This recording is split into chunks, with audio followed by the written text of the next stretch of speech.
This year we are going to present Snezhana Krsteva. We are going to start with her. She is a well-known curator working in the Museum of Contemporary Art in Moscow, Garage. Also working in Asia, in London, and now she's here in Bulgaria. Last year she was guest to our festival.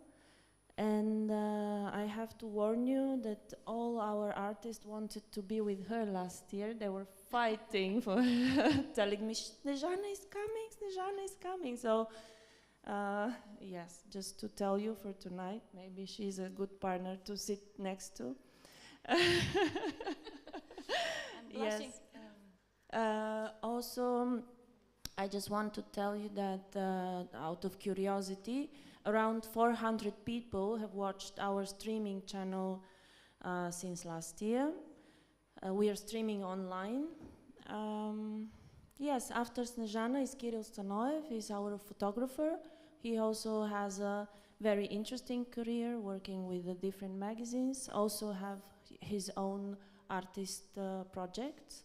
Then is Ralica Gerasimova, organizer of Buna Festival, Artist Festival in Varna, very big one and growing every year.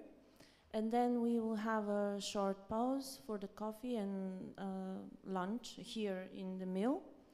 And then we will have a streaming of a very interesting film, In the Hell with Ivo. It's about Ivo Dimchev. He's you will see a very controversial person, but extremely interesting personality from Bulgaria. And yeah, that's it. So enjoy. Snezhana will make her presentation in English and Bulgarian.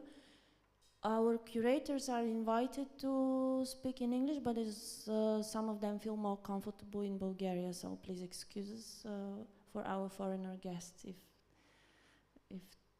they will not be able to understand everything. But also the film is with subtitles, right? So please stay till the end. Thank you. Okay. Enjoy. Thank you. Good morning, everyone. Thank you for coming. Such a early for somebody, probably hour. My name is Snezhana, and today, so I have to say, I apologize because I actually prepared the presentation in Bulgarian, and the last minute I switched to English, so I can see that you know, since I'm concerned with conditions of futurity, I already wrote the presentation from July 13, not June, so I apologize. Yeah, so a little bit about, by the way, how much time do I have for the presentation? Sorry? 20? Around 20 minutes. Oh, shit. I was counting on like 40 at least, so maybe I have to run through 30. All right, great, okay. Okay, so then I have to speed up a little bit. I started my presentation with this question: what do you do when your world starts to fall apart? It comes from, from a few reflections of mine. So just a quick biography, background, so you understand where I'm coming from. As Rada introduced a little bit, I used to work for Garage Museum of Contemporary Art, senior curator for the past 9 years. Because of the war with Ukraine, I left, because it was already impossible to do anything, you know, a little bit of critical thinking. I came back to Bulgaria after, so 9 years in Russia, 4 years in London, 9 years in China, you know, all a little bit authoritative regimes. So coming back to Bulgaria was, in a way, you know, I call it a forced relocation, because I was actually really enjoyed working at Garage. It was an oasis of freedom. We could do a lot of things. Coming back was also problematic and traumatic for me, but at the same time, it was really refreshing to be in a country that is not so much burdened by history. We didn't colonize anybody. We're not part of any big genocide, so that was very refreshing on one hand. On the other hand, coming from a very rich private institution with huge budgets, Just was garage. Garage is owned by Roman Abramovich and Dasha Zhukova. It's still the case. And after the war, we were the first museum that actually said that we cannot continue with exhibitions while the war is going on. We actually called war, not special operation, etc. I'm very proud of this because I think in history I have not seen any other museum make such a statement. And so talking about budget, so when I come back to Bulgaria, it was, I realized, you know, the scale is different and I could not really do anything less than 10,000 euros. I didn't know how to do projects. My last exhibition at Garage was, the budget was about €1 million. So I was like, ugh. And also the fact that many institutions here are not used to pay artists. So that was very problematic for me. And I said no a couple of times to many projects that I was invited. So then I started thinking about mental health and how you adapt again. And I came to the conclusion that, not really a conclusion, but a way of methodology or strategy, I'm still working through it, is basically what do you do when your world falls apart? And it's a very, it's not a rhetoric question. It's a question that comes from a book that you can see, The Mushroom at the End of the World. If you haven't read it, I highly recommend it. So in this book, Anna Tsing basically poses this question, and she answers with a very modest thing. She says, well, I go for a walk, and if I'm very lucky, I find mushrooms. And I found this, apart from being funny, but, well, her research is about mushrooms and a very specific kind of mushroom, matsutake, that grows and has this very specific ecology around it, because it grows on kind of post-nuclear land. It also requires very specific conditions that you cannot basically scale up. So then I started thinking, okay, so this is great. This is you know, it's what do we do? It's not how we feel. It's not what we you know, it's not the world. It's your world. So it's very specific. And I really like this question and her answer. And her answer is really, she doesn't propose any system, any program. It's a specific kind or quality of attention that I was very, very attracted to and felt that it resonated with the way I started thinking. So another, another book that I came across, and this actually what you see on the screen is some quotes from an essay that I wrote for the Bulgarian pavilion at this Venice Biennale, which is called Federation of Minor Practices, and has 4 female amazing artists curated by Martina Jordanova. And I wrote this essay about seeing as a federation of minor practices, where my argument is basically that, you know, coming also from James Scott, is a book that I found is written in the 60s. It's called Seeing as a State. And there he was researching how, for example, like big nations map their territory and specific revenues from forestry. So what was interesting to discover is that the state sees everything really very standardized, generalized, simplified. So for them, territory is important, at least historically, especially, you know, when you want to kind of expand the territory of a nation. They are looking at how many timber trees, not other trees was important for revenues. Timber trees grow, there was, at some point, they took down all the timber trees. For 50 years, they had great revenues, but after about 100 years, there were very big problems that came from the fact that, for example, insects that were, there were kind of infestations of insects. Mushrooms stopped growing. When the mushrooms stopped growing, the soil was not fertile anymore. So there was, it's all this ecology and symbiotic kind of way of depending on each other that is very specific. And the way of this simplification, standardization is something that I find an issue a lot of times in the way we look at contemporary art, especially from institutional point of view. So it's about reduction. Standardization and simplification is about reduction. And reduction is a coordination in a way.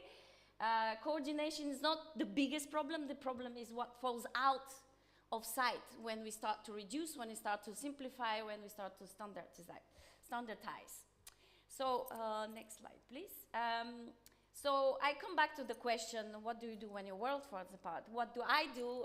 Next slide, please. Is I start to practice Brieftopia. So Brieftopia is something, it's a project that I started with an artist, writer and educator, Behzad Nouri. He's from Iran, but lives in Stockholm, very much at the moment in exile. He coined this term, Brieftopia. I met him 10 years ago, I think, in Ekaterinburg Industrial Biennale, in Ekaterinburg in Russia. And so I knew he has this, he coined a couple of terms, and I was interested in, because usually it's philosopher, theorists of art, or political theorists that coined, and then artists or curators use this term. But this time it's an artist that invented this. It's a neologism. It's come from brief utopia, and I felt, okay, this is really an amazing framework that maybe describes somehow the conditions of the Balkans, of Eastern Europe, of how we live in times of crisis, of war, of wars, and I felt very productive way of thinking, a methodology, if you want to call it. So it's called Brieftopia, Art Between Crisis and Imagination. And when I was invited to curate the Gabrovo Biennale in 2029, I suggested this term, and we started doing projects, so the Biennale is not like parachuted from somewhere. We started to test and create these kind of different laboratories, and the first thing was an exhibition. And then we did also an international symposium where we invited thinkers to also help us think through how Brieftopia can be used in different disciplines and daily life, basically. Next slide, thank you. So, so this is the entrance to the exhibition. Brieftopia, as Behzad describes it, well, we tried not to define it from the very beginning, and think it through with artists, through art.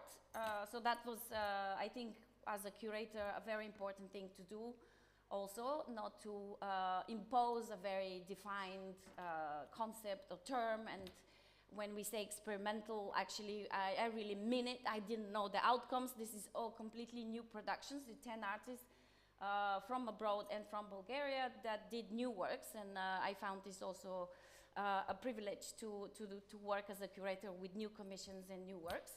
So the first thing we see is a work by Ivan Mudov. He's a Bulgarian artist and working a lot with institutional critique and structures of power in very different forms. A lot of his works use humor and irony. And this work, it's called Brieftopka, like brief ball. So in a way, he was like throwing the ball at me. And he worked with a local speech therapist who transformed my curatorial text in Gabrovo accent, which was unfortunately not so different, but we were hoping that it's... so he was repeating the curatorial text in Gabrovo accent, which again, you know, we know many people that come to the, from, let's say, cities that are not the capital, I don't want to call province or, but they try for job reasons to imitate kind of the mainstream accent. And this was a reverse process where he was trying to kind of fit into the local. And може ли следващия slide? And this is a video, not the video that was in the show, but kind of background material that is slightly more kind of engaging and funny. Maybe for non-Bulgarian speaking it won't be funny at all, because you won't understand the accent, but this is Ivan.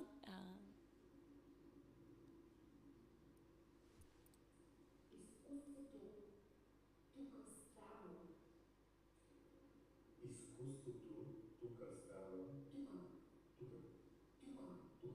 става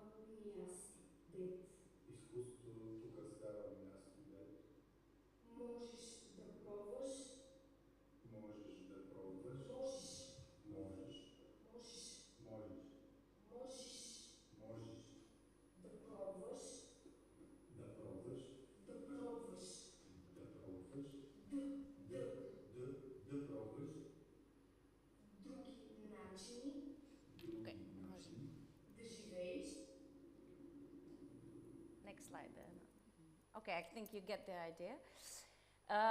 So he also created a second work, which is called the Dandelion. The Dandelion is the nickname of that bell, which is part that you see on the light box there.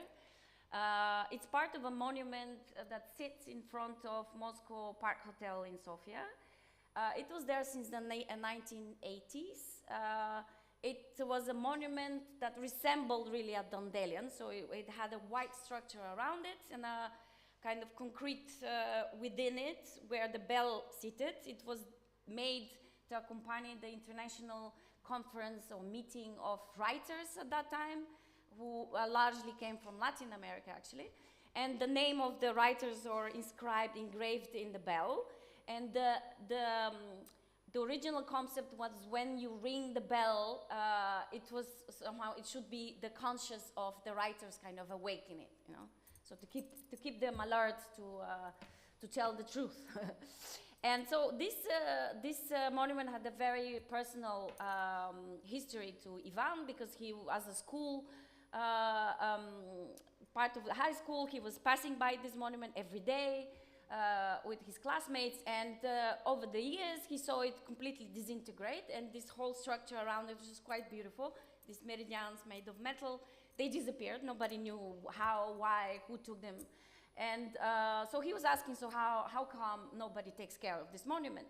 And started writing letters to the municipality, to the Union of Writers. There was no answer. At some point the municipality answered, oh well, there is a new project that we're reconstruction of this monument that we're doing, and we started digging, and it what came to the light is that the reconstruction project, which is completely different monument basically, was rejected twice by the art committee of the municipality, saying that this should be considered as an artwork and should be restored to its original form.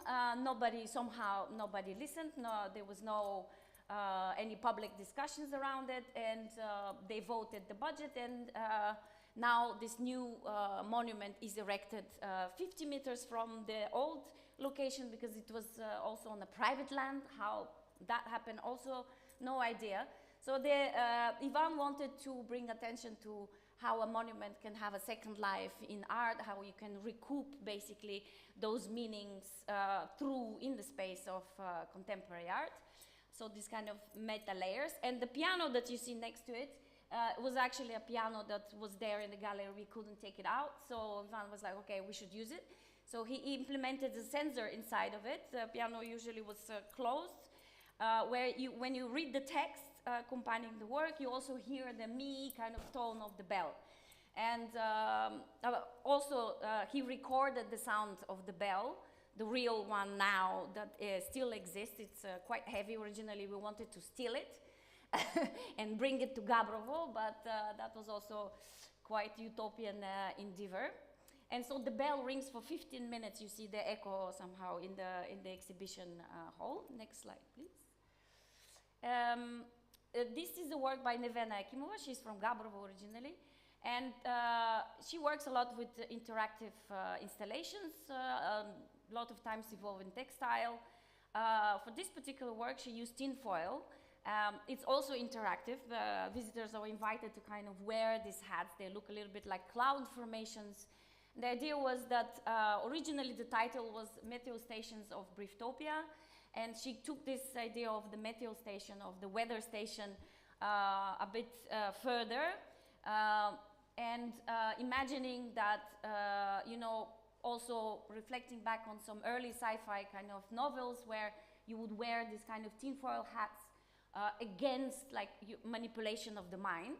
But in this case, she goes even further and she says, what if these tinfoil hats are actually instruments to measure the very, very tiny oscillations in the conditions between kind of seemingly contradictory conditions between, for example, skepticism and curiosity, or rationalism and imagination, critical thinking and imagination, saying that actually these are not opposite, and imagination is also critical thinking. And then a lot of these tinfoil, let's say, communities or theories, they are borderline conspiracy theories, but a lot of the people that engage with those are actually serious investigative journalists and serious kind of thinkers. So the line between, you know, rationalism and imagination, where and how much you're ready to go to find the truth, is also quite interesting and presented in this playful installation, let's say. Next slide. This is a work by Armando Lulai. He's an Albanian artist, I think one of the most interesting Albanian artists. He suggested the work, The Deepest Sound, which is a very long-term project of his, over 20 years been working on it.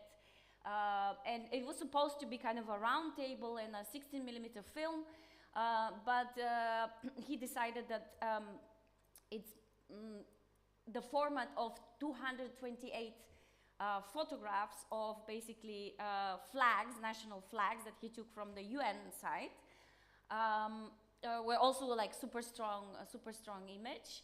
And as you can see from the kind of detail of the installation, all these flags, they are kind of perforated by a fist. Usually it's the right hand. Well, his interpretation was that the right hand is usually the one that makes all the evil, you know, acts of signing contracts, you know, signing orders, etc.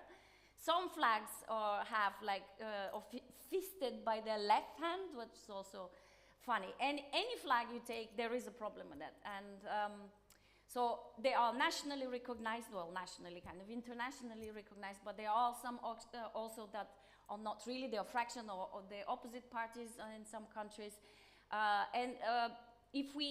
There is problem basically if you start looking at it carefully, but the general idea is important. The general idea is that, you know, maybe we should go beyond this concept of the nationhood of territory, of borders, and actually look at this kind of almost from the space, you know, where there is no borders, it's all one planet. Next slide, please. This is a work by Luka Cvetkovic, he's a Serbian artist. It's very simple kind of in its materialization, its visualization, but behind it is a bit more performative process. Basically, he imagined that the Gabrovo Biennale 2029 is already happening, already happened, so he invited the artists participating in the exhibition, the curators, to have dinner.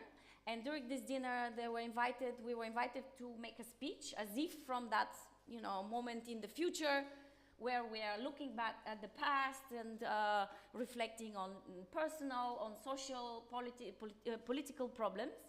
And he took also Polaroid photographs of this dinner. And his main idea was that the future maybe is a rehearsal. It's not really forecasting, it's actually an act of remembering, perhaps.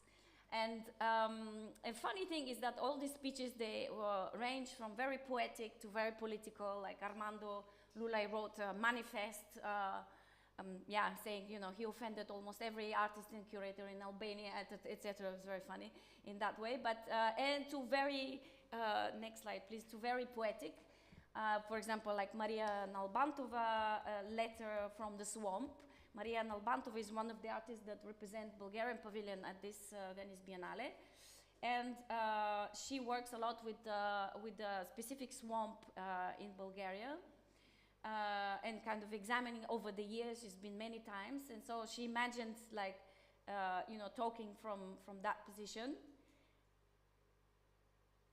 So Gabrovo Biennale opens tonight as a living wetland, filtering, breathing, unpredictable, not a monument to stability, but a celebration, everything interconnected. And funny thing is that even there were letters even written from bunkers, as if, you know, they were apocalypse, but none of the artists doubted the opening of the Biennale. That's just very funny. Even without electricity, even without the opening is happening. This is a work by Antonio Rajekov and Maria Nalbantova. It's the first time they collaborate together. They're actually a couple living in Vienna at the moment. Antoni works a lot with new media, with interactive and sound installations. This is a sound installation, actually. It's a ping pong table, colors of Bulgarian flag. There are two speakers, as you can see, these little ears in the middle. And you basically, when you play on it, it's a continuation of his work that he did previously. He recorded, well, all the speeches of our main political leaders from 1989 to, I don't know, 5 months ago, but took out all the words and left only the interjections, the moment of silence, the moment of you know, this kind of, maybe the only moments when they were truthful, maybe the only moments when they were sincere, when they were thinking about the next slide, we don't know. So when you play ping pong, and those rackets that you see on the wall is by Maria Nalbantova, and they were, some of them had holes in it, they were made of kind of plastic material, and they were supposed to kind of refer to the issues the Bulgarian society still has. So when you play, you kind of take also the ball with the issue, like, I don't know, death birth, or like water problems in Bulgaria, or the euro kind of adaptation. So you play a specific issue that you think is relevant to you, and then you hear all these funny sounds, and maybe we can still believe that democracy is still a dialogue. Yeah. Next slide, please.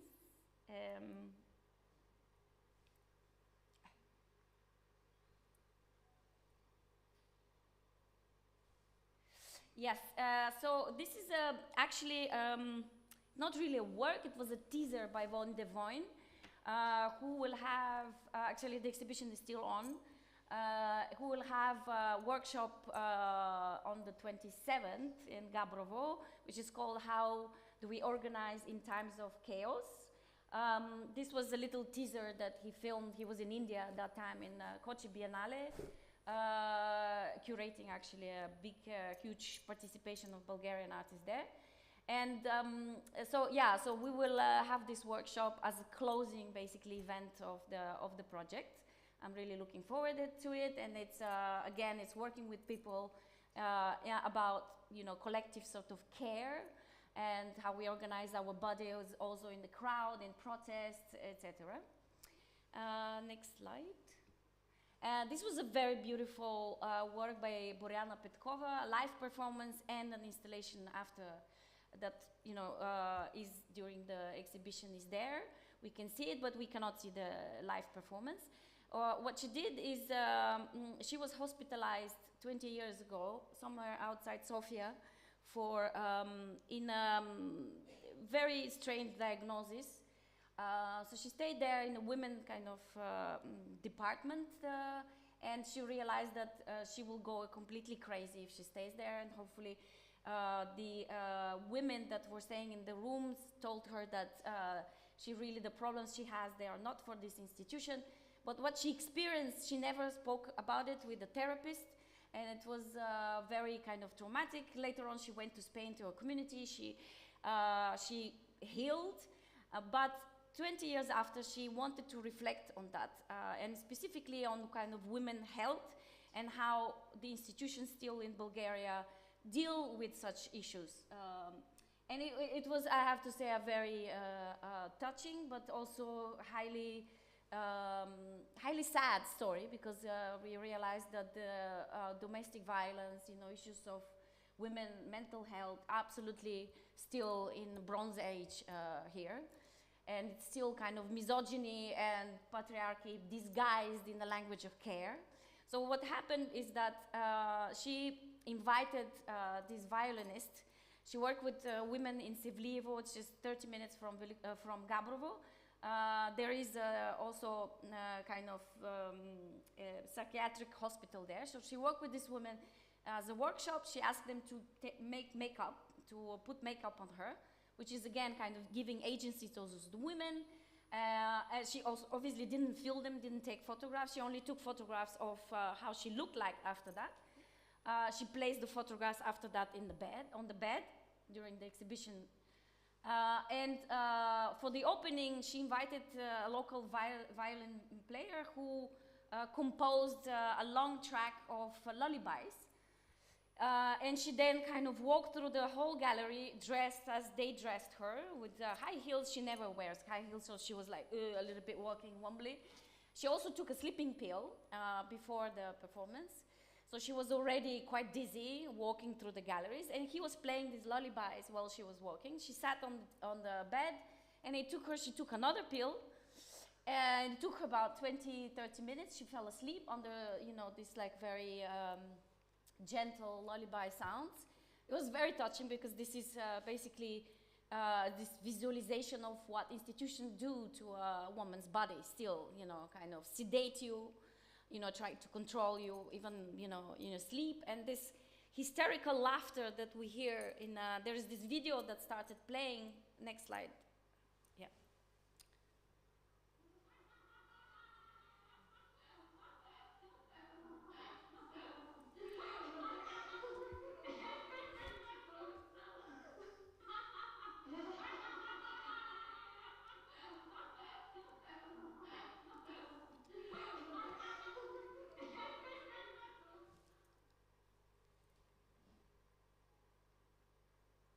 Здравей! Добре дошла.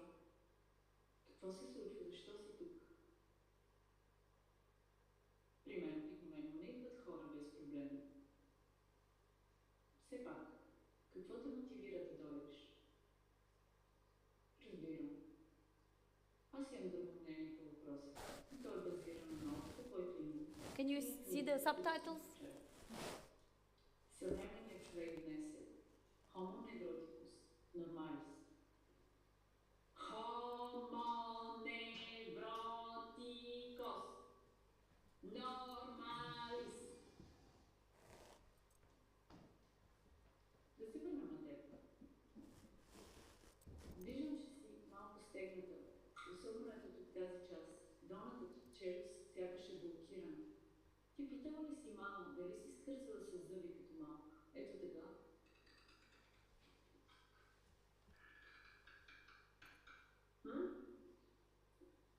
Добре. Виж сега, от това, че тук всичко е стегнато. So I have to make a comment here because it's really important. She impersonates the therapist that she went to for the first time to talk about this experience she had. And it was recommended, this therapist was recommended to her by the woman who was filming, who was supposed to film the whole thing. And it turns out it's the same therapist that actually put her in that mental hospital 20 years ago. And she had no idea. So that was again very serendipity in a way, but she realized how this man who disguised misogyny, like very clear-cut misogyny with the language of care, because he immediately went to touch her body, like, oh, your jaw is too stressed, it's too tense, started like saying, oh, well, women, if you put 600 grams of Botox in your face, did you ask your body if he wants it? And she was like, I was like 2 hours of therapy sessions. She was very careful not to say anything, but she couldn't at some point. She was like, well, you have a belly, did you ask your body if it wants this belly? So it was like, he didn't talk only about women, but there was a section, where all women, they come with their children and they think they are TVs. What do you think? I can repair this TV? So it was, very strong when you actually are there and confronted by this work. Okay, I stop because I get very emotional. So the next work, and I'm close to the end, it's by Lexi Fleur, who describes herself as a documentalist of war, and she has been documenting the Russia-Ukraine war since the beginning. These are cuts from a video. It's like 20 minutes from huge materials that she gathered over the years.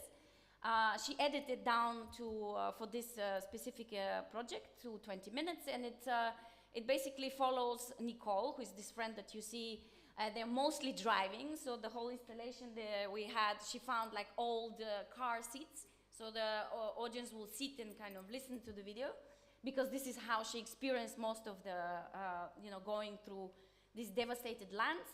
And with Nicole, who is very young, she's 23, she's her local fixer, because you cannot go there without some local person that kind of guides you there, and you wear the press jacket. And So in the video, you don't see any death, any blood, but you do see, you know, shell bombs, you know, strikes, how you kind of shelter in between.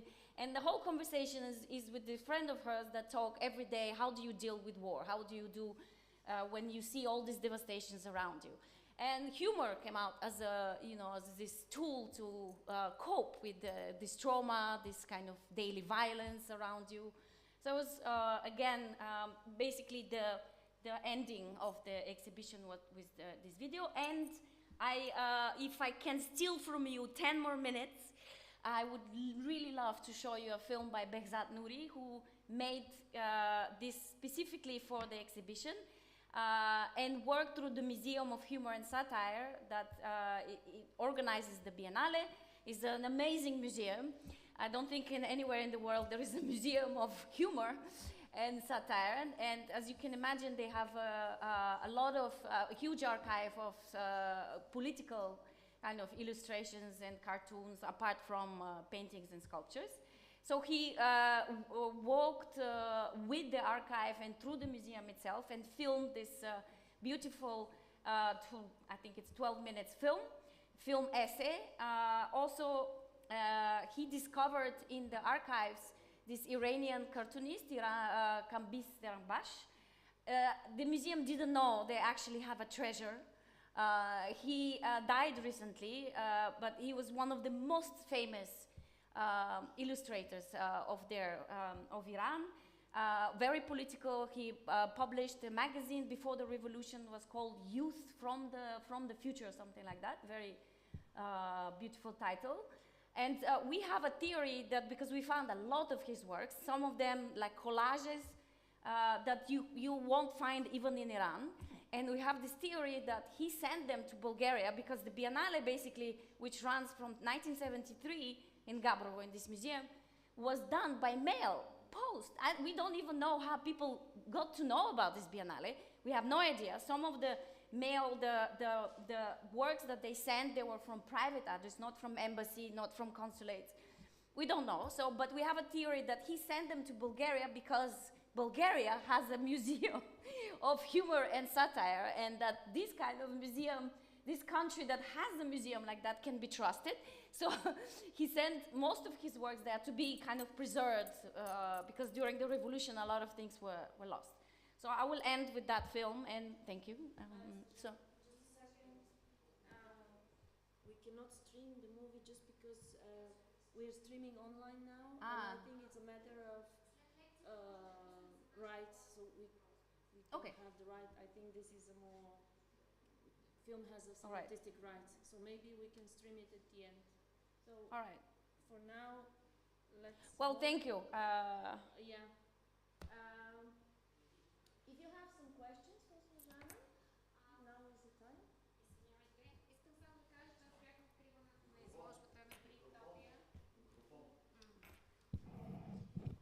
Искам само да кажа, че бях на откриването на изложбата в Музей на хумора и сатирата, която беше наистина фантастична, много интересна. Призовавам който може да отиде до музея, за да я види.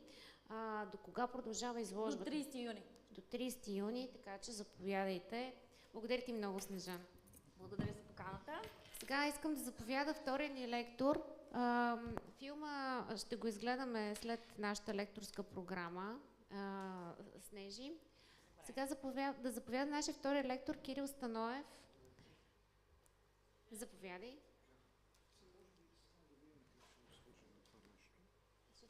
Ще му помогнах технически.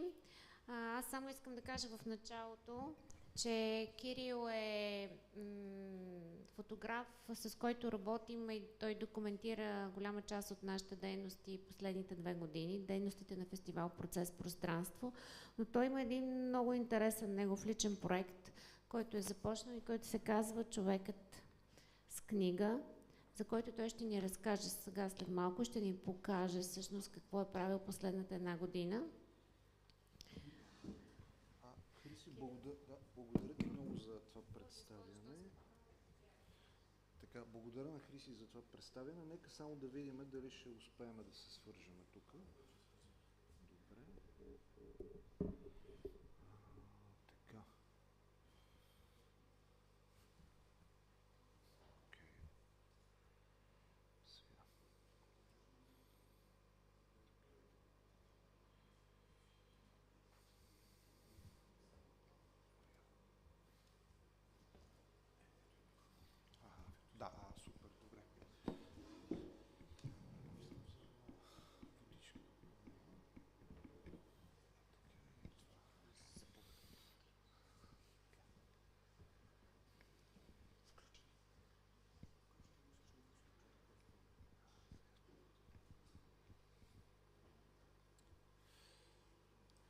Така, здравейте всички. Първо благодаря за поканата на екипа на фестивала. Какво мога да кажа за себе си, за тези от вас, които не ме познават? Казвам се Кирил Станов и се занимавам с, най-общо казано, с фотография, като използвам фотографията и за реализация на моите визуални проекти. Художествени мога да кажа, даже или поне се опитвам. Така съвсем накратко, преди много години се занимавах основно с живопис, графика, рисуване. В един момент реших, че с фотографията като че ли мога да реализирам идеите, които имам доста по-добре. Защото не бях, честно казано, особено добър художник по моите представи. И тук като че ли нещата почнаха да се получават по-добре при мене. Така, съвсем набързо, преди да премина на основния проект, за който съм тук, който е всъщност текущия ми проект, ще ви покажа част от предишните ми неща, които може би все пак трябва да видите, защото при мен е така, всичко, което правя е свързано по някакъв начин. Има една взаимовръзка между нещата, всичко става постепенно, всичко е свързано по някакъв начин. Така че сега ще ви покажа много набързо основният проект, всъщност, с който се занимавам така съзнателно от последните 10-15 години. Това са моите портрети. Сега ще ви ги покажа много набързо. Горе-долу това са такъв тип неща правя.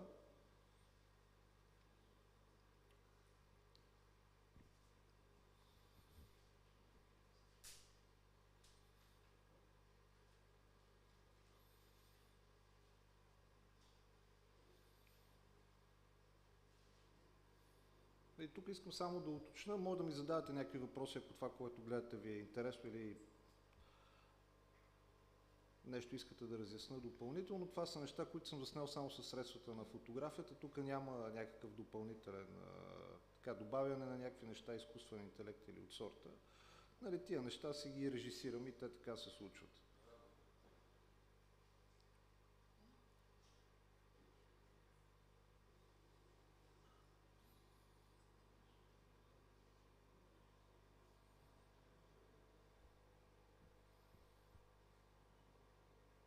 Това е петел, който гледах в моето студио известно време.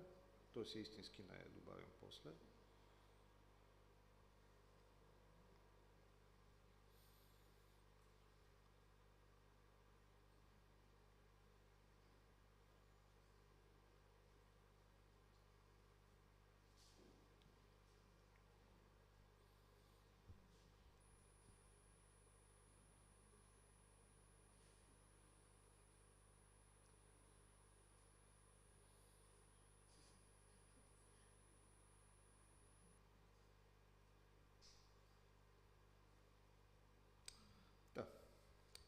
Това беше много набързо.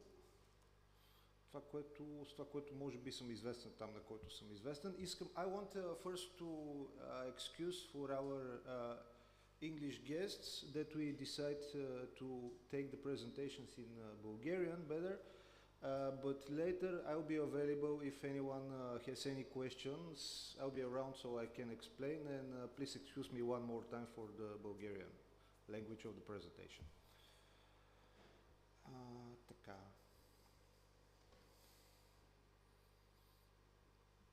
И сега съвсем накратко, всъщност това е проектът, който правя последната година. Как се роди това нещо и всъщност защо стигнах до там? Тези цветните неща, които видяхте, като цяло ме интересуваха повече. Тоест това беше художествената форма, художествената стилистика, художествената идея, която близо 10 години изследвах и работех. Тук мога да кажа, че аз работя и като професионален фотограф, както каза Хриси, и всъщност имам сега от известна гледна точка, това може би е шанс, от друга не, така да използвам медията на фотографията едновременно и за да се издържам, както се казва, но и да правя личните си неща. Така че част от хората, които съм снимал тук за този проект, всъщност това е едно от хубавите неща, когато човек работи това, което харесва, че всъщност част от хората, които съм ги срещнал професионално. Тоест снимали сме там за някакви имиджови неща или за някакви събития или за нещо от сорта. И сега как се роди това нещо? В един момент, като че ли бях решил, че с цветните ми работи може би се изчерпвам. И знаете, че или поне за мен, аз мога да кажа, че в изкуството има, може би може да го разделиме на две основни точки. Тоест, това едното е отражение на действителността, другото е фикцията. Това е лично моя теория, разделение, аз така го приемам. И докато тия първите неща, които правят, те са една, разбира се, абсолютна фикция, защото аз нареждам всичко там. Аз си намирам предмети, аз си намирам хора, дрехи, аз си боядисвам стени и така нататък от до в 99,9% от случаите. Другото нещо е документалната фотография, където задачата ни е да представим, може би, някакъв по-истински образ на човека. Може би, казвам, доколкото е възможно със средствата на фотографията. И в един момент аз реших, че, понеже тук пак се връщам на това, че работя и като фотограф, и когато човек не прави обаче лични проекти, има опасност тази комерциалната страна на фотографията, оттам и цялата фотография да му омръзне съвсем. Затова винаги се стрема да правя нещо извън комерциалната част. И така известно време се чудех какъв документален проект мога да направя и като че ли отговорът дойде от само себе си, защото дори в тези, първо това, което, както казах, най-много ме интересува, това е човека във всичките му измерения изобщо. Винаги съм бил привлечен, но това не мога да дам някакъв съвсем аргументиран отговор, защо точно това ми е най-интересно. Просто е така. И дори в тези, които ви показах преди това, ако сте обърнали внимание, в някои от цветните ми неща, винаги съм слагал книга, понеже съм приемал книгата като някаква форма, независимо, че е реквизит, тя е някаква форма на, т.е. това е не някаква, ами най-чистата форма на познанието, символ на познанието. И след като мине известно време, помислих там върху някакви неща, реших, че може би най-добре ще бъде да опитам да направя един такъв проект. Сега, има, може би, десетки милиони фотографски проекти и да ви кажа честно, аз в началото бях убеден, че тая тема с хората, които се снимат с любимата си книга, е прекалено експлоатирана и вероятно има сигурно 50 проекта или нещо от сорта, защото ми се е случвало да имам идея за някакъв проект, след това да го открия и дори да го видя буквално по начина, по който съм си представил аз да го заснема. И след като направих там, да кажем, някакъв малко по-дълбок сърч в интернет, по-дълбоко изследване, се оказа, че никой не е заснел точно това, което аз си представях, нали, камо ли пък в България, което казах си, окей, супер, значи така ще бъде. И сега ще ви покажа малко от този проект всъщност и ще обясня идеята за него, или поне това, което аз си мисля, че е идеята и което си представям, пък на други хора може да им въздейства по различен начин. Сега, снимките, които ще видите, те не са наредени хронологично. Всичките са горе-долу в една позиция и това си има, разбира се, причина. Но може да видите част. Това е Любен Генов, той е председател на Съюза на българските художници, Китодар Тодоров, Косио Вълков от Дарик, Ивет Лалова. Извинявайте. Добре. Това е един мой приятел Любо, който е писател, но също и ходи да се снима в киното, така като тези отзад хората, казва се екстра. Това е госпожа Елисавета, тя в момента е народен представител, но има и други ампулата. В момента най-вече народен представител. Това е Чочо, това е моя инструктор по огнева подготовка, той е с параграф 22 на Джозеф Хелър. Това е режисьора Павел Веснаков, мисля, че го познавате, той е един от най-добрите съвременни български режисьори. Това е едно момиче, което работеше в книжарницата на Сиела, Яна. И освен, че сме приятели, освен, че да ви кажа честно, ми даваше много голяма отстъпка. Тя е човек, който в момента поддържа един блог за книги и има отношение към четенето. Това е Валю Калинов. Ако не се сещате кой е Валю Калинов, веднага това е човека, който написа една абсолютно унищожителна рецензия срещу изложбата на Лорка в галерията във вестник Култура лятото и тя предизвика огромен брой дебати. Това е Валю. Валю работи в критика и хуманизъм и е преводач на класическа италианска философия и на модерна, така че това е много сериозен човек по всички стандарти. Това е Димитър Костанцелиев, той е композитор, диригент също, има детски хор Охана. Това е Захари Карабашлиев, мисля, че няма нужда от представяне, всички го познаваме, е от най-известните български писатели съвремени. Това момче е също Кокимото. Това е детето на Яна и на Алек Алексиеви. Алекс, мой приятел, Яна Титова, майката на Хана, Иво Бошков, общественик, Теди, която тук също ни гостува от списание Ева, с нейната любима книга, Румина, Алек Алексиев, Пенко Скумов, мой колега, Васко Върбанов, София, тя е също актьор, Маргарита от Дома на хумора и сатирата, за който стана дума преди малко. Сега, за да не досаждам излишно, няма да казвам имената на всичките, просто ще превъртиме малко набързо. Венко Шорелов, който също имахме тук, не мога да не го спомена. Владо, мой приятел от Фотосинтезис, Ана Будакова, Кремена, това е Жоро, кмета на район Слатина в София, Ирмена Чичикова. Това всъщност е първата книга, може би, която съм прочел съвсем съзнателно като дете и затова я сложих тук.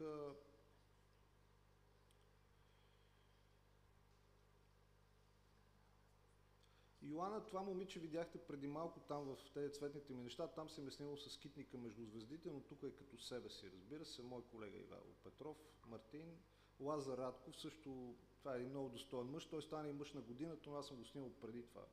Тук е със сина му.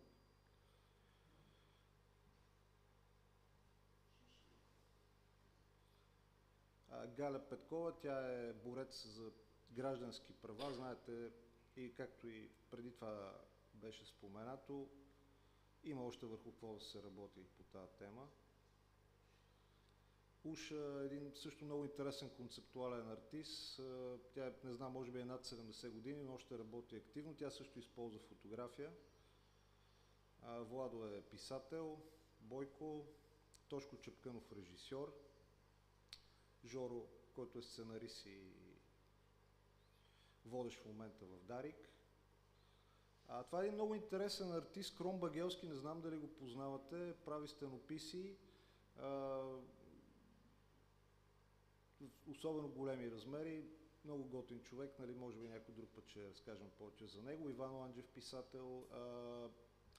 Тук също специално искам да обърна внимание на този човек, това е Димитри, който виждате, че е в инвалидна количка, но това не го спира и сега не знам дали съзнателно е избрал точно тая книга, не знам дали му е любимата Непобедимия на Станислав Лем, но това е човек, който е абсолютен пример за мен, как дори в това състояние прави фотографски проекти, ходи на Северния полюс, понеже баща му на Димитри е конструктор на тези големи кораби, които пътуват до там и съответно той има, както се казва, lifetime pass. Винаги може да отиде. Христо, това е мой приятел, монтажист и музикант. Слав Недев също, предполагам, го познаваме повечето. Пламена, тя работи в приюта Animal Rescue, грижи се за кучета. Слав и Хубен, това е една двойка от артистичния живот на София. Те са стилист, гримьор, фотограф, правят всичко общо взето. Рене Карабаш, на която малко ни достигна да вземе букера, но ние пак си я харесваме. Много готин проект тук на Валери Пощаров. Той между другото един човек, който позира със собствената си книга, но аз не мисля, че това е проблем. Ясен Сгоровски също, предполагам, го познавате повечето хора. Много интересен илюстратор. Това е професор Христо Пимпирев, който той е един от малкото хора, които всъщност аз не познавах лично преди да отида да го заснема. И тук историята поне за мен е много интересна, защото аз отидох кабинета на професор Пимпирев е в Софийския университет, на последния етаж, там където има скелет на нещо приличащо на мамут, но не е съвсем истински мамут, нещо такова. Понеже знам, че кабинета му е там, отидох с един мой приятел, който работи в Софийския университет. Почукахме на вратата, отвориха ни, питаха ни дали имаме среща, аз казах, че нямаме среща и имахме късмета професор Пимпирев да е там. Показах му проекта за около 2 минути и обикновено сега винаги, когато кана някой, така правя за всичките ми проекти всъщност, не го карам да ми отговори веднага, защото това е малко натоварващо. Обикновено давам някакъв период там, 1-2 седмици, нали, човека да си прецени дали това нещо му е окей. И след като му показах, аз си нося таблета, след като му показах проекта, той каза, добре, айде да снимаме. И аз му казах, ами хубаво, аз ще дойда утре, ще си донеса осветление, не знам си какво. Той каза, не, сега снимаме, защото аз утре отивам във Варна да инспектирам кораба. И аз имах горе-долу около 20 секунди да кажа, ами да, правиме го, няма как. И съответно имах и късмет, че си носех с мене в случая фотоапарата и всъщност това е, може би, един от двата портрета, които са заснети с неестествена светлина. Така че тук имахме, нали, много бързо време, съвсем импулсивно. Професор Пимпирев е един така много, как да кажа, респектиращ мъж и като ви каже, че имате 2 минути, значи имате 2 минути и това е. Роси, адвокат от София, от една изцяло женска адвокатска група. Така, да, това беше горе-долу, това са хората, които съм заснел до сега, около 60 и няколко човека. Мисля, че има едно-две неща, които не съм ги сложил тук, но като цяло е това. Сега, идеята за този проект е, всъщност, как стигнах до формата.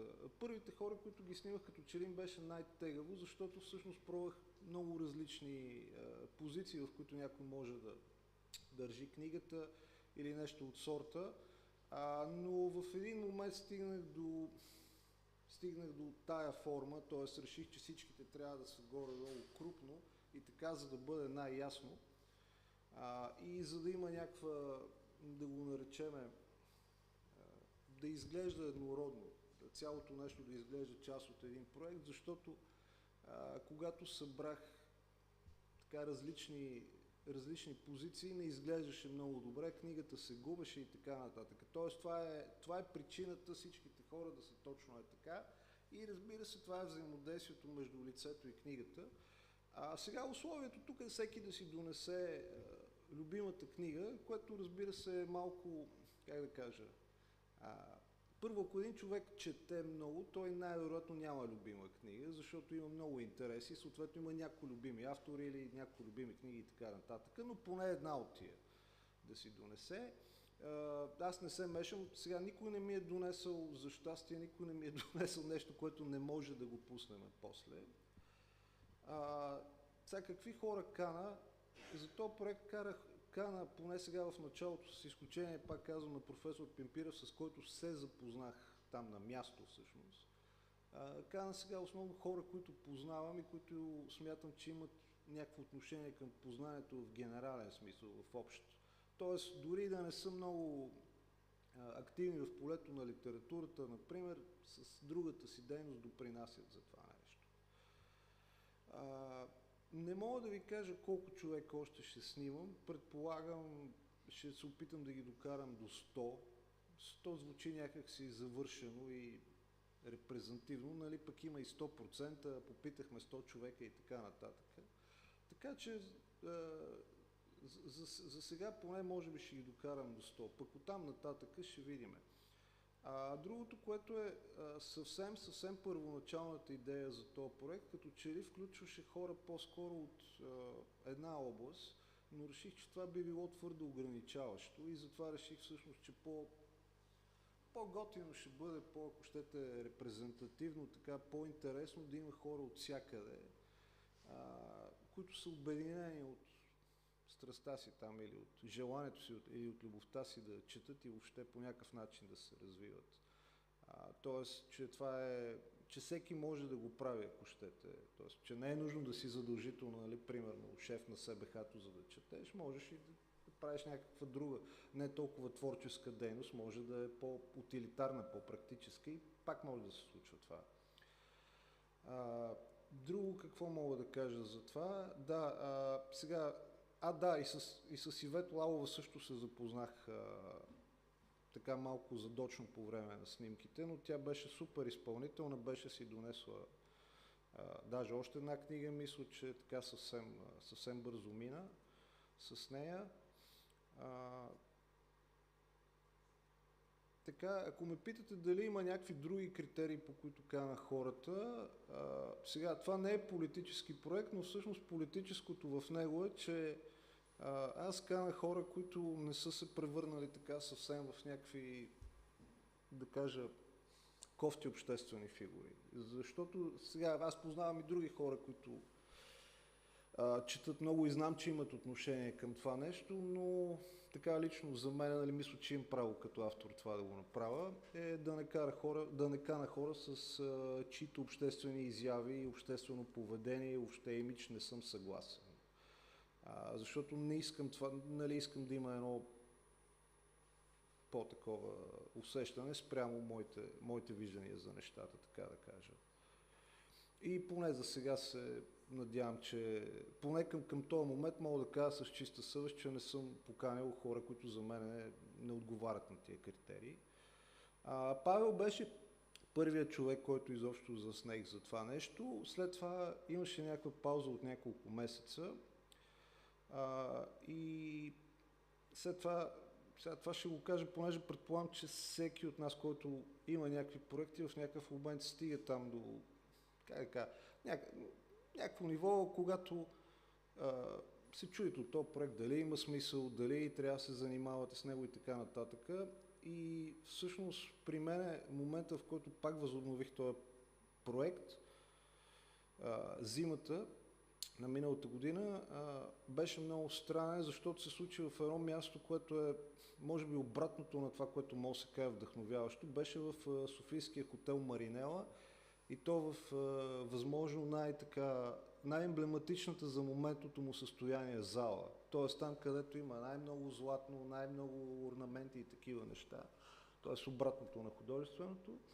Там имаше една среща с един наш сръбски колега фотограф и той спомена за някакви негови проекти и като че ли там беше вече това, което мене най-много ме накара отново да го започна. Та всъщност извода като че ли, че на всяко едно място човек може да речем да направи вдъхновение, дори и в Софийския хотел Маринела по някакъв начин. Кирил, да? Аз искам да поканя и зрителите, ако имат някакви въпроси към Кирил, ще могат да зададат. Да, ще бъде окей, защото на мен наистина аз не се чувствам, да ви кажа честно, кой знае колко комфортно да говоря през цялото време за моите неща, без да има някаква дискусия, така че ако някой има някакъв въпрос да зададе или му е интересно, съм отворен да... От друга страна, нали, то е много изчерпателно, когато ни показваш снимки и всъщност за мен е много интересно това, че човекът с книга е много хубаво. Нали, всеки иска да покаже, всъщност чрез книгата показва и част от себе си. И ти показваш не просто портрет, нещо, което ние виждаме външно, ами действително нещо, което човек нещо, което го е докоснало най-малкото в тази книга. Поне така се надявам да са избрали хората книгите. Да. А ти в твоята книга какво видя, която снима? Аз още не съм. Нали първата, която ти каза съзнателно? Не, това беше като дете, сега може би ще затворя проекта с добре. С последните, но не съм сигурен дали ще бъде с нея точно. Имаш ли изложба с този проект? Ами сега още, да знам, чакам да станат може би вече 100 и тогава ще преценя какво ще се случи. За сега колко са? Да, ами сега са може би около 60 и няколко, с някаква част, която все още не съм публикувал и нали, следващата част ще бъде, може би, септември месец или нещо от сорта. Добре. Като цяло. Okay, we have a question. Имам един въпрос, ако си правиш автопортрет, с коя книга ще бъде? Още всъщност не съм решил, защото аз имам някои любими книги и нали, това, което показах на Джон Стайнбек на Изток от рая, беше една от любимите ми книги като дете. И аз съм я сложил, защото започнах с нея. Така, нали, една от, да речем, първите книги от, условно казано, сериозната литература. Нали, или по-известните неща. Но до края на проекта то може и аз да се променя като човек до тогава и така, че вече да има някакви други неща, които ми харесват повече. Иначе също за мен беше много интересно, докато срещах с всички тези хора, че открих много автори, които не бях срещал до момента. Поне и тук, нали, искам да така с чиста съвест да кажа, че за мен най-трудната книга от тези, които хората донесоха, беше на професор Шурелов на Дельос и Гатари. Това, който го е чел, знае за какво става въпрос. Първите 10 реда са препратки към други 10 книги, така че за това нещо човек трябва да е наистина адски подготвен. Ирмена Чичикова дойде с... Тук сега ще ви покажа нещо. Това за мен също беше интересно. Тази част от нея. Само да стигнем до Ирмена. Да, ето го професор Шурелов с този фундаментален философски труд.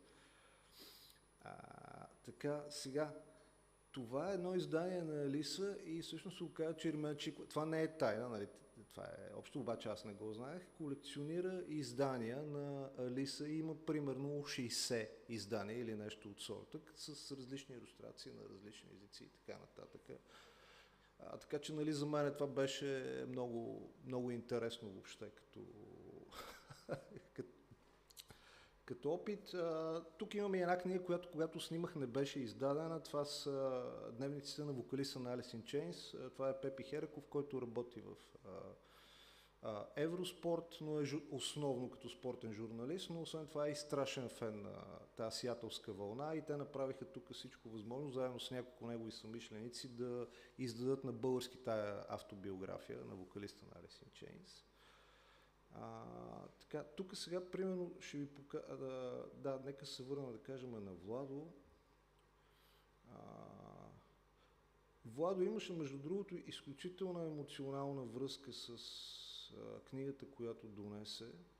Може би така най-силно се усети при него. Само да намеря.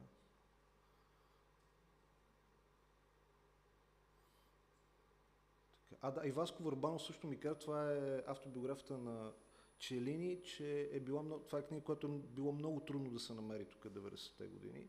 И той е бил много впечатлен от нея и всъщност се разбрал за тази книга от други книги.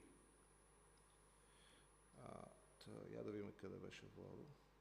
Да. Владо си донесе всъщност, затова казвам, че за мен това може би най-емоционалната връзка тук на човек с книга. Обаче не се вижда заглавието на книгата. Така, това са, не знам как е горе, да. Това са комедиите на Шекспир, които през 90-те, когато Владо е бил студент, първо са били много редки, после са били относително много скъпи за един студент в академията и той каза, че за точно това е конкретният екземпляр, т.е. това не е да го е загубил и сега да има друго, това е точно неговата си книга от тогава, която той пази. Някаква равностойност е едно сега 300, не знам, дори не мога да направя връзка, обаче той е събирал примерно 2 месеца, за да си го купи само това нещо, за да се подготвя там в театралната академия и така нататък. Така че при него със сигурност беше най-много. Добре, мисля, че като че ли ми свърши времето. Благодаря на всички за вниманието. Надявам се да не е било много досадно. Благодаря много на Кирил. Ако имаш нужда някой да те заснеме, ние може да ти помогнем. Той сега това лято започва един тур по морето. Ще снима хора, дами, които четат книги на плажа. И му пожелаваме успех. Да, Хриси, благодаря ти за анонса. Благодаря за анонса на този бъдещ проект, който сега тук обявяваме за първи път. Успех ти желаем, лято. Благодаря ви, аз още един път за сега покана. се представяме нашия трети лектор, Ралица Герасимова. С Ралица така, мисля, че работим вече от няколко години по най-различни поводи сме се срещали, за което мисля, че имаме едно така много добро ползотворно партньорство. Много ще се радвам тази година. Тя ни е била вече лектор преди 2 години, само че сега ще представя една нова тема и това е работата на фестивал Буна. Преди да я представя, дали може да направим една проба все пак за звука? Не може. Добре, после ще го добавим. Аз ще го пусна с микрофона някой. Добре. Сетих се, че последното видео все пак има релевантен звук. То е аудио, саунд инсталация. Добре. Така. Къде ми отиде мишката с книжката? Така, първо да попитам на какъв език е по-добре да ви говоря? Alright, английски it is then. Hi everyone, it's very nice to be here again. Thank you, Chrissy, for the invitation. As Chrissy just said, my name is Ralica Gerasimova. I'm part of the independent contemporary art community in Varna, where since 2022, I'm the artistic director of Rebonkers, which is Varna's largest independent art venue. And since 2023, the crew from Rebonkers, that now grew into a bigger family, formed a festival, which originally was inspired by the idea that suddenly the Bulgarian contemporary art scene grew immensely in a period 2019 to 2023, let's say, perhaps due to the COVID shift, which brought a lot of people back, which brought larger investments in culture, compensatory investments and such. But in any way, as of 2018, there was only one real large-scale gallery for contemporary art in Sofia. As of 2023, there are over 20 different spaces and programs and galleries. This inspired our team to get together as many as possible representatives of the contemporary art sector in Bulgaria and to spend a few days interacting, networking, sharing ideas, problems. And indeed, this happened. I believe that over 22 organizations took part in the first edition of Buna, with over 34 projects, exhibitions, spread around 22 locations in Varna. Buna is actually the work title of the festival was Mreža Network, because that was its goal. And the way we work, we combine almost all cultural venues in the city. This is private galleries, independent spaces and projects, and institutional infrastructure such as museums and city galleries. And within these spaces, we spread out our program for the year, which of course brings a transformation, brings atmosphere in the city, and for a few days, Varna becomes contemporary art, which actually is not something new for Varna, which is the city where the first steps of the contemporary scene in Bulgaria took place in the 70s and in the 80s. Here you see a shot from Buna 1.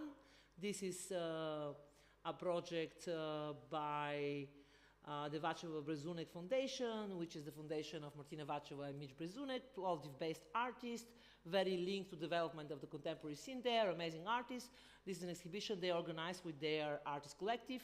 And the reason I selected to open with it is because Buna being nomadic festival and switching between locations, we are particularly challenged to transform and re-inhabit and reimagine abandoned spaces, unfamiliar spaces. And one such place is the former the foreign currency shop during communism, which was for the maritime industry particularly. It's a 4-story building in Varna. During Buna 1 and 2, we just used the ground floor for pop-up exhibitions. And in Buna 3 last year, we actually took over the entire venue and did the craziest idea of the largest pop-up exhibition in Bulgaria thus far, which covered 2,200 square meters. It was great fun. But we'll get to Buna 3 in a minute. This is a little visual from the opening of Buna 1 at Rebonkers. This is our venue in Varna, where basically everything began, at least what I'm telling you about. This is installation from the Institute of Contemporary Art, also from Buna 1. Here we have a little bit of numbers, 34 projects, 57 events, 22 organizations, and 134 participants in Buna 1.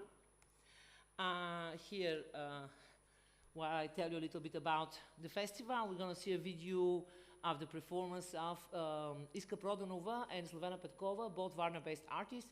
Iskra is a dancer and choreographer, and her practice is within the contemporary dance, while Slovena is a visual artist. They organized a performative action which took place in the mineral pool in the central beach of Varna. As you see, everyone is playing around with those little duckies. What is interesting here, the curator and organizer of the event was Swimming Pool Gallery in Sofia, and curator was Victoria Draganova. It was awesome to get everyone in the pool. It was, I think, created a little bit of extra bonding, but this is interesting here. This is Slovena Petkova's contribution. These are random quotes from the internet selected with AI and printed on beach towels. Those towels later became the flags in the protest in defense of our mayor, Bogomir Koltsev, while he was imprisoned. And these artistic gestures turned into a language of resistance and protest. The reason I chose particularly this video to show you a little bit of the atmosphere of Buna 1 was again because of the non-traditional space, which is a mineral pool, not commonly an area of contemporary art, and of course the beachside, because the Black Sea and our identity as a beach town and a coastal town is a big part of the identity of the festival, perhaps a reason for so many participants and guests to visit it. And also the Black Sea as a theme of research and inspiration is a horizontal topic of the festival, regardless of the different topics and curatorial frameworks for the year. So we're jumping to Buna 2, the year is 2024.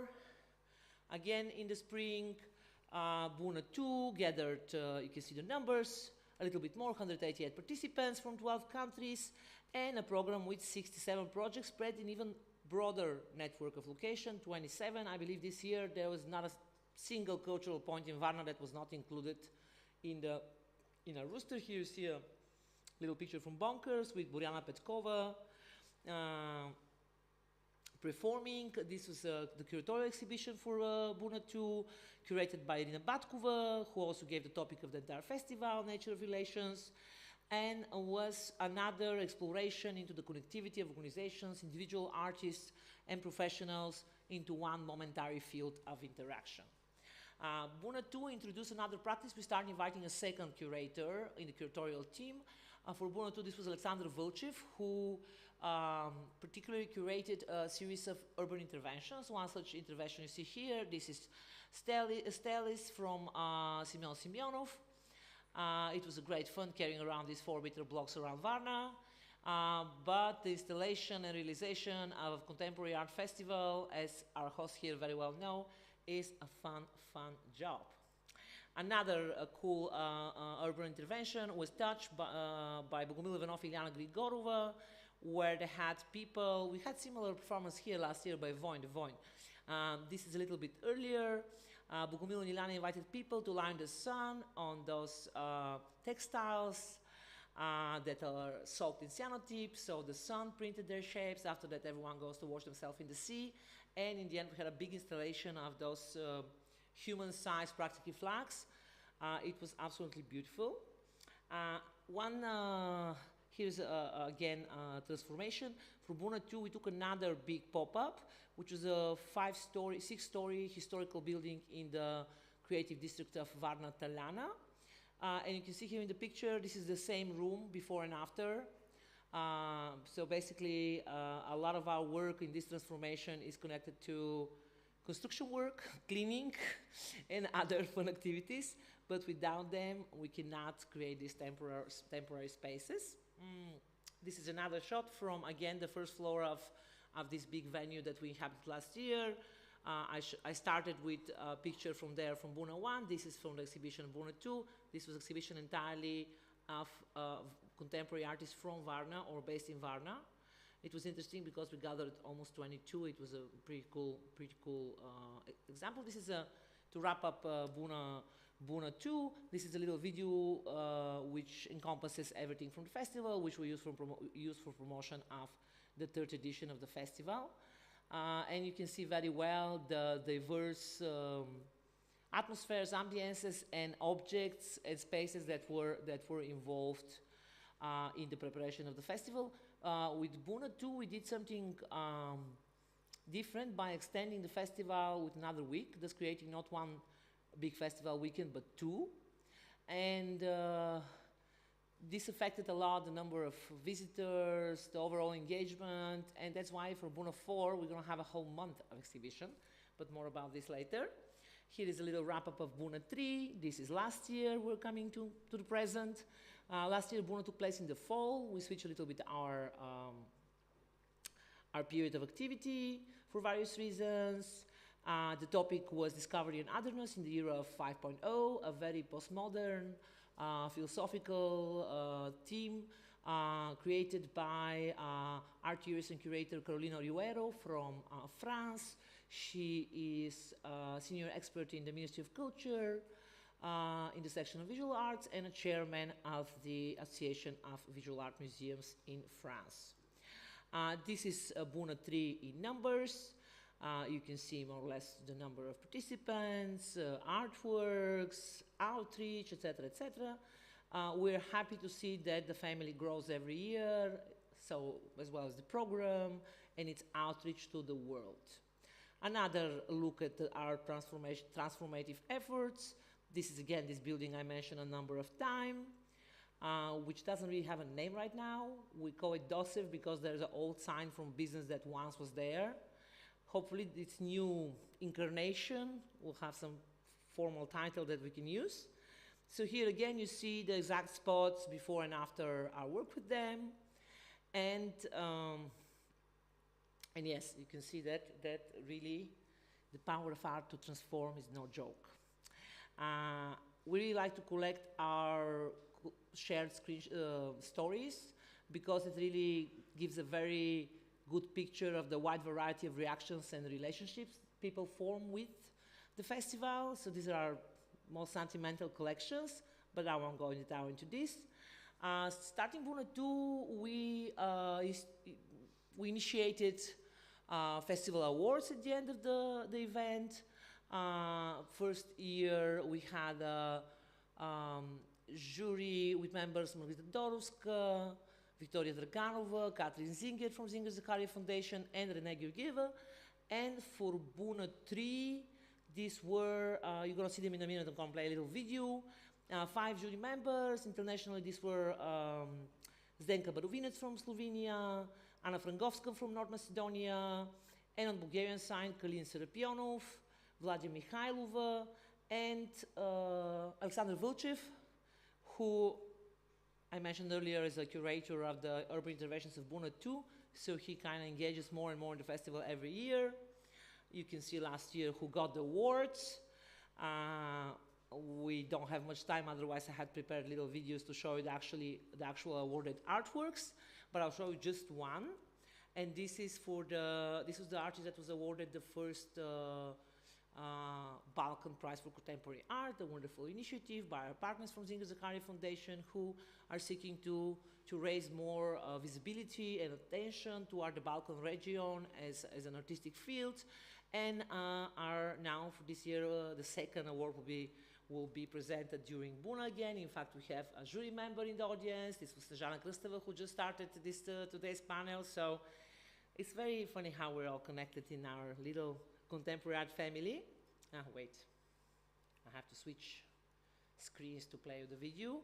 The video will be played without sound, but it has subtitles. Let me see if I... In Bulgaria, and Buna from the very first moment became an extremely interesting focal point to connect Bulgarian artists and to showcase them in a special setting here. The idea of the Balkan Prize was just a very obvious idea because there was not a single Balkan Prize in this region. Изключително се радвам да сме домакин на Балканската награда за съвременно изкуство.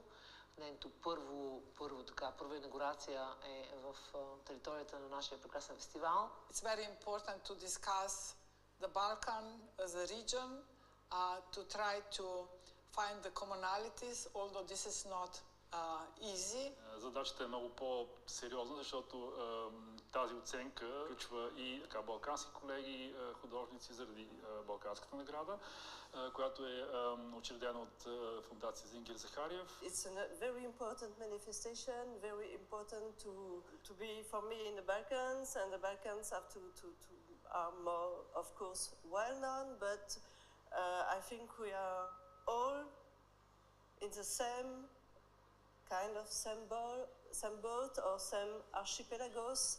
Something which is very important, not that much. There you go. This is with the internet. Vladia is going to say something nice. But what's going on here? Why we don't have connectivity?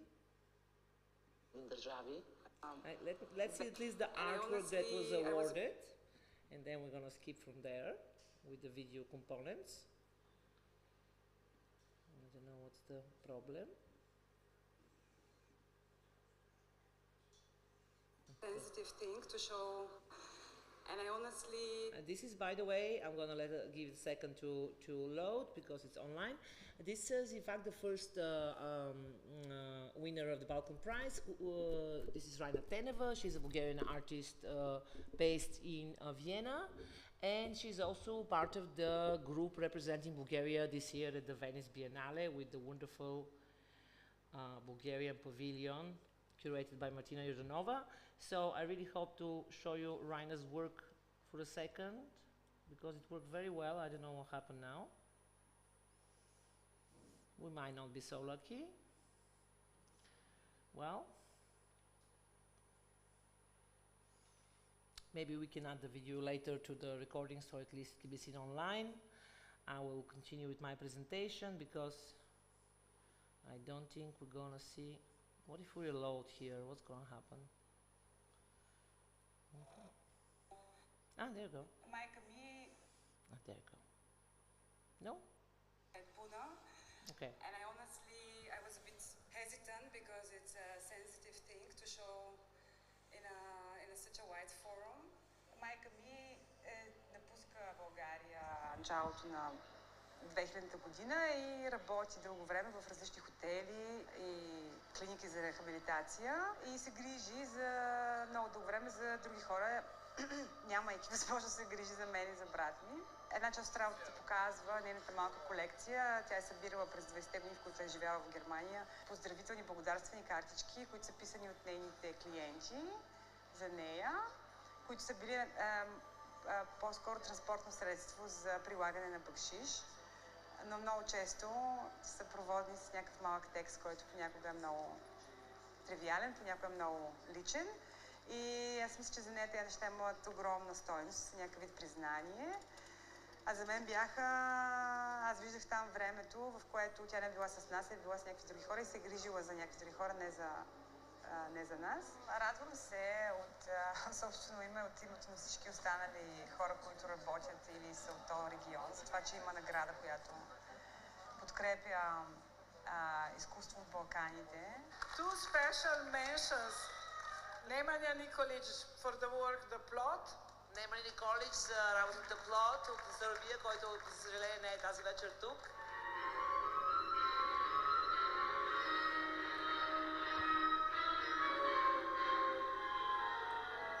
And Anna Kotar-Škorjak for the performance Who is Taking Care of the Caregiver. Яна Kotar-Škorjak от Словения за performance. This is an amazing project.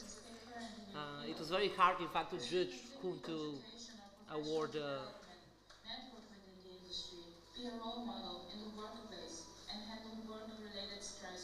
Журито успя да напипа една жилка, която е много балканска, много лична и също така и артистично много добре изпълнена. Наградата е просто едно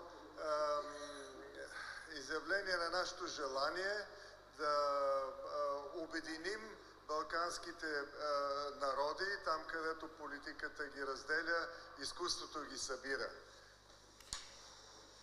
This is the main part of the artwork, is a 2-channel video, only with the sound of folding paper, where Raina and her mother are writing to each other, seemingly in the same space, but also seemingly together, because as you heard in her own words, this is a work devoted to her own internalization of the absence of her mother in her youth while her mother was working abroad. Topic very central to the Balkan experience. We're very much looking forward to see who's gonna be the big winner this year. But to sum up with my little presentation, more or less, Buna in its 4 editions here, I have summarized the curatorial themes, the topics that we have worked on. In numbers, pay attention how Buna 2 has more artists. Also in the audience, you're gonna see it's almost as big as Buna 3. This is because it was 3 times longer in time length. This is the breakdown of the audience thus far. But the interesting graph that I want to say a word for is this one, which is the number of international participants, which I have not yet finalized the data for Buna 4 because there are still things that are being decided as the curators are working on the entire exposition. But the number is going to be higher than this. So the festival, while it started as a gathering of the Bulgarian sector, is getting more and more international and more competitive for Bulgarian applicants within a broader sector. This year we have artists from Japan, from Brazil, from South Africa, from Taiwan, from all over the world. So it is very interesting how for a brief 3 years the festival managed to somehow inspire a broader community of contemporary artists who are eager to come to Varna in Bulgaria. I don't know, is it an exotic place and kind of unknown to the world? I'm still trying to realize, are we doing something right? I'm still bewildered by this. Finally, an invitation for this year's edition. This year, Buna will take place between 2nd and 5th October. The curatorial framework is native resolution, which in Bulgarian sounds like Frudeni Nat. Author of the theme is Lăcezar Boegiev, and co-curator of the festival is Bojana Jikova from Posta Space and Punta Gallery. Also, as I mentioned, our international jury this year that will award the Buna Awards and the 2nd Balkan Contemporary Art Prize. We have René Bloch, fundamental curator for development of contemporary art in 20th century Western Europe, Benedicta Lio, who is the director of Cité des Arts, the biggest international art residency in the world, Sanja Kojic-Mladenov from Novi Sad, amazing curator, researcher, and a colleague, and from Bulgaria, Snezhana Krsteva and Milena Edvig from Gallery Dozer. I'm gonna wrap up with one very short video of 1 minute of the first officially announced artist for Buna this year. This is Jill Kunu from Japan, who makes kinetic sculptures with flip dot displays. Flip dot displays, do you remember in the past on the train station, those clocks that to change the seconds and the minute, one plastic card had to turn and make this noise, click, click, click. So this is his media. And he's a sculptor, but also a sound artist. And this is a brief 1 minute video of his performance. We're gonna see something similar in Buna this year, where he makes music using his kinetic sculptures. So with this, I hope to inspire you to come and visit Buna this year. And, okay. The flip dots connect only one sound of flipping and turning. They cannot produce different sound. It's very impressive, and you can see the sculptures in front of his computer, those 2 small sculptures. They're in fact 3 sculptures. They're in fact making all the sound. We're very excited to have him over. Enough with that. We're very excited to have him over. We have 2 more artists from Japan this year, and a very interesting post-digital, post-humanistic program that we're going to share more about soon. So more or less, this is Buna wrapped in, I hope it was 20 minutes. If you guys have any questions, I'm happy to answer to them. Thank you, Ralica. Extremely inspiring. I hope for you as well. Does someone have questions for Ralica? Just a second.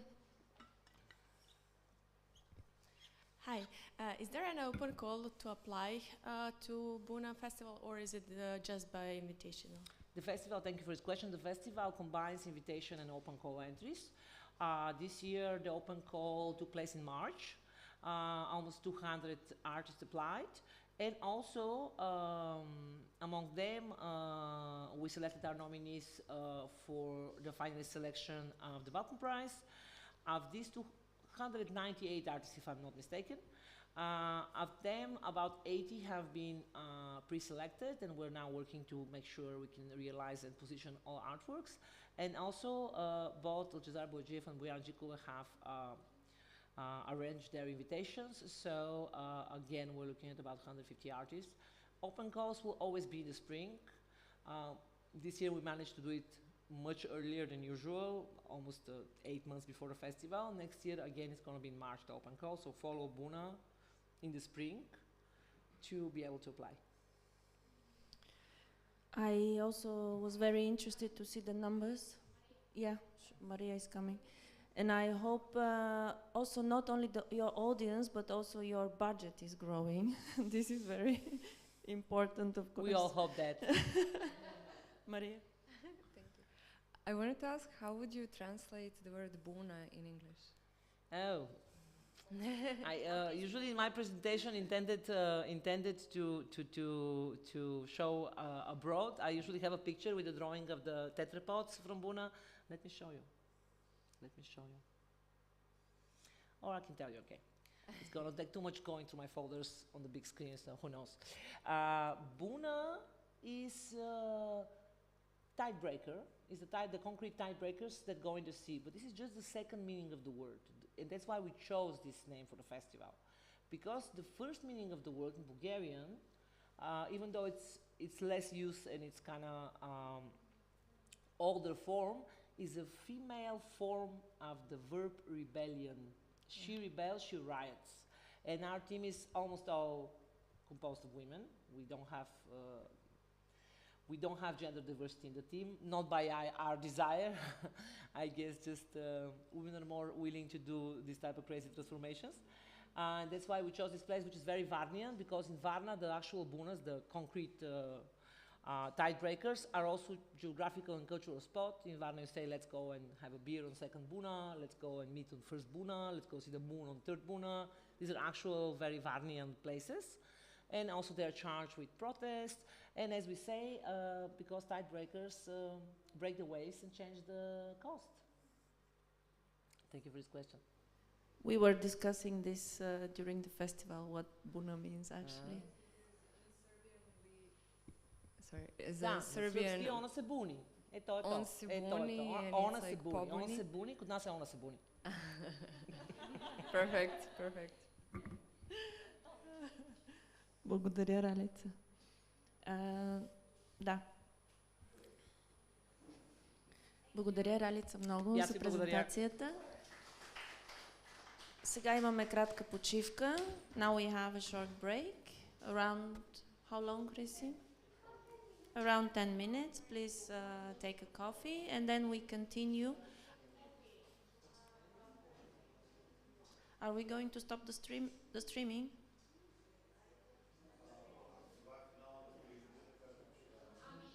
Ела да заповядай, Хриси, да го обявиш на стриминга.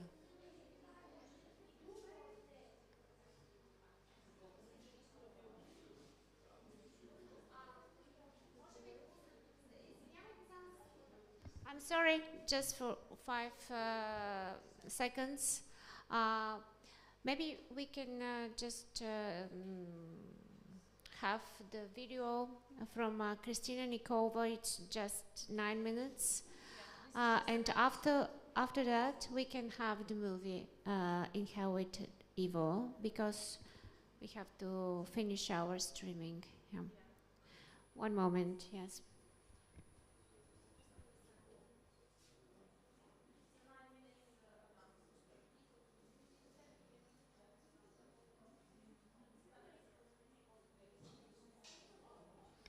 Okay.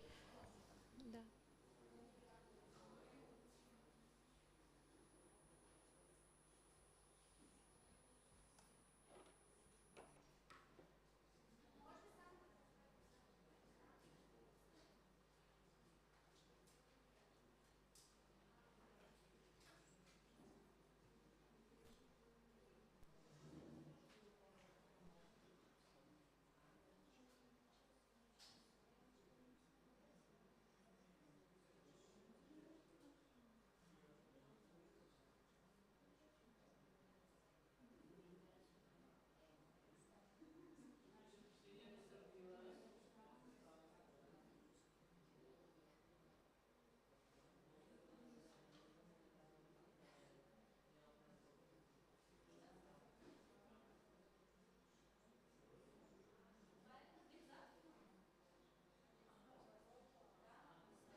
Хриси?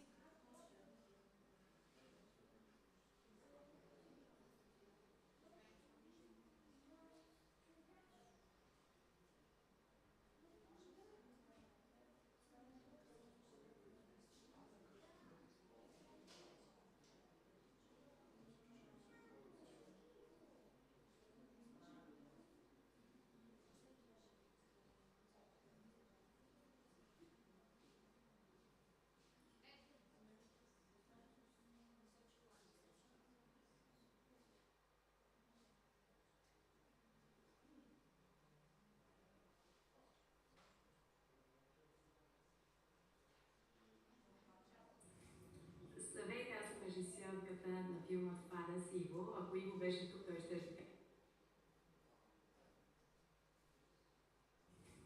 Здравейте, аз съм режисьорката на филма Това да си Иво. Ако Иво беше тук, той ще каже: аз съм Иво от Ада. Съжалявам, че не сме там. Благодаря, че гледате. Това беше най-трудният проект, по който някога съм работила. Първият път, когато срещнах Иво, беше януари 2020. Аз го видях. Аз живея в Америка от много години, повече отколкото в България. И когато влязах, не беше в неговото арт-пространство, бях поразена. Искрено си мислех, че хора като него не съществуват. Не преодолиха, не се забърквай с него, най-добрият човек, който познаваш, макар че е гений. По някакъв старен начин аз съм идеалният човек за този филм, тъй като аз съм най-търпеливия човек, който познавам. И минаме през 5 години от страшно много върхове и падения. И скандали, имаше месеци наред, в които не си говорехме. Няколко пъти, да. Мисля, че истината беше да... основата на процеса беше да знаеш къде отиваш и да не насилваш и да бъдеш търпелив, да не насилваш пътя до там. Като през цялото време аз държах на целта в съзнанието си и пристъпвах страшно бавно. Нещо като работата с диво животно. И работата с диво е, нещо като не можеш да се опиташ да усмириш някаква стихия или някакъв буден океан. Трябва само да се наместиш около него и да оставиш да се случва.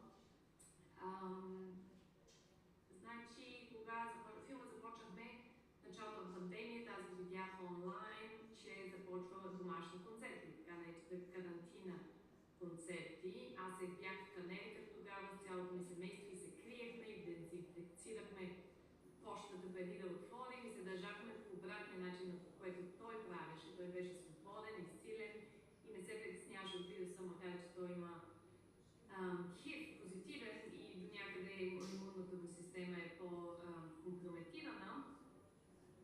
Това много ме вдъхнови. Аз изпратих оператор, моят партньор от 20 години от първия ми филм Александър Станишев, който винаги е бил повече от оператор. Винаги ми е помагал с всичко. И Александър отиде в началото на пандемията и започна да пътува с него от концерт на концерт и да снима. Не знаехме какъв ще бъде филмът, идеята беше само шот за някакъв кратък филм за пандемията. Направихме го и този шот беше много популярен онлайн, имаше 1 милион гледания и достатъчно много се хареса и тогава реших, че и на мен ми е още интересно. И реших да се запозная за първ път на живо си, отидох лятото, макар че още беше затворено в Америка всичко. Отидох в България и се запознахме. Той в началото много бързо ме прие в семейството си, приятелите, любовниците, проститутките, до всякъде ме отворих врати веднага. И направихме много от най-добрия материал, много бързо. Често аз снимах с имахме хубава камера и оператор, но често една малка камкордер камерка, която снимах само аз. И когато си говорихме, и някои от най-интересните неща, според мен са от тази камера, която бяхме сами двамата. Но всеки път, бързо след като направих първия монтаж, разбрахме, че сме на абсолютно различна вълна. Той искаше да прави артистичен филм за кариерата си, за работа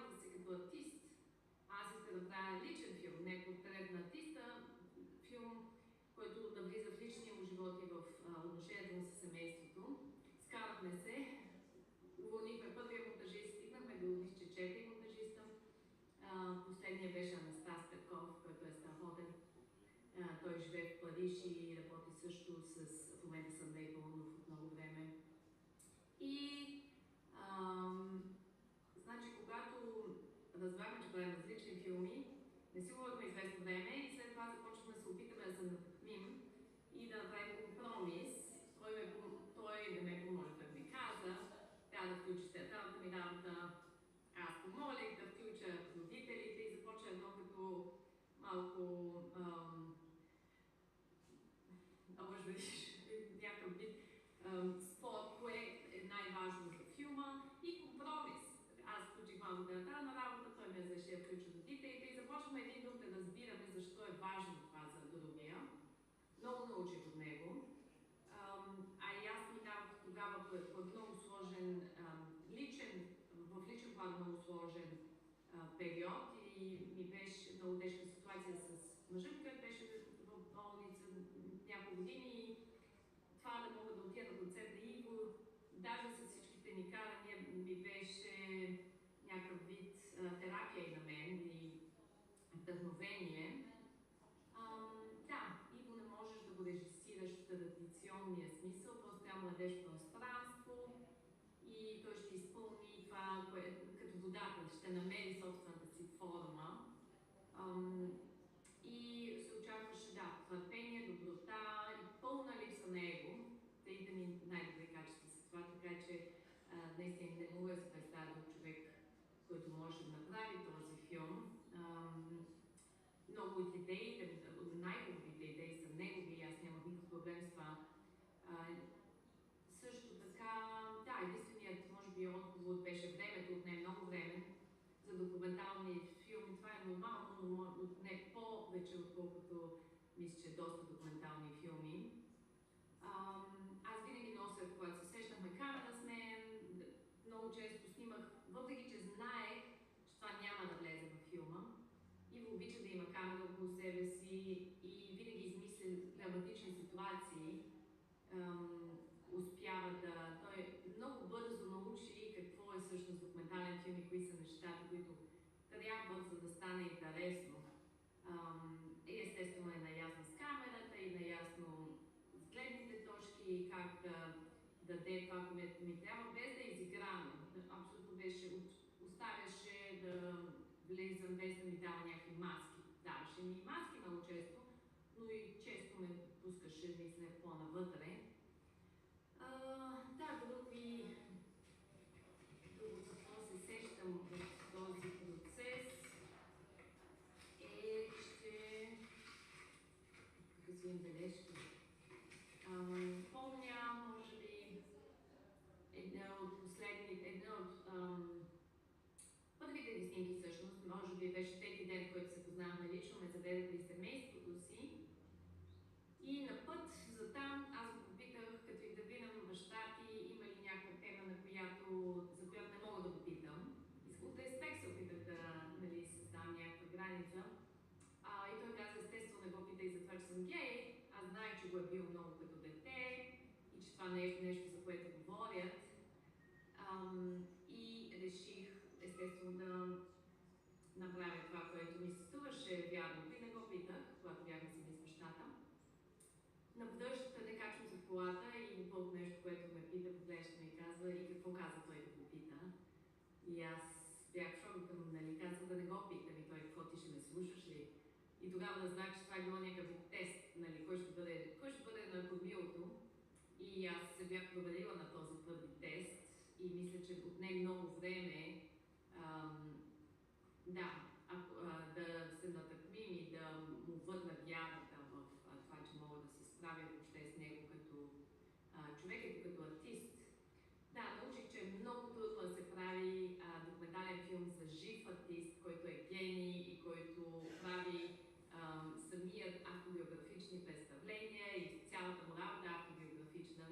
Сега като се замисля, това е просто безумна идея, но с това, че стигнахме до някакъв вид танц, който успяхме да се наместим, мисля, че се получи филм, който и двамата сме щастливи с него. И филмът е доста успешен по фестивали, имаме 14 награди, последните две бяха от България, съм много горда от Съюз на филм Голливудовите дейци за най-добър документален филм и най-добър монтажист. И така, с Иво става моя муза, слушам го, когато съм тъжна, когато съм щастлива и бих направила още филм с него и даже си говорим за игрален филм. Благодаря ви, че сте там, благодаря ви, че гледате и пишете ми, ако имате коментари или ако искате да говорим за филма в Инстаграм. Чао!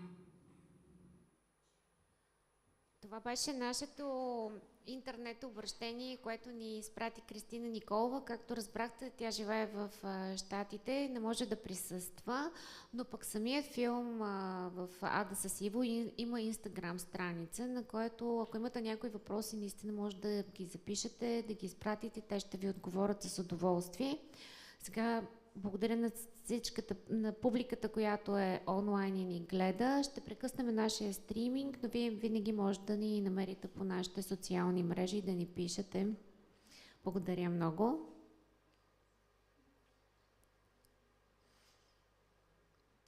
А сега ние продължаваме с малка кратка пауза. 10 minutes for coffee break and some sandwich, and then we will have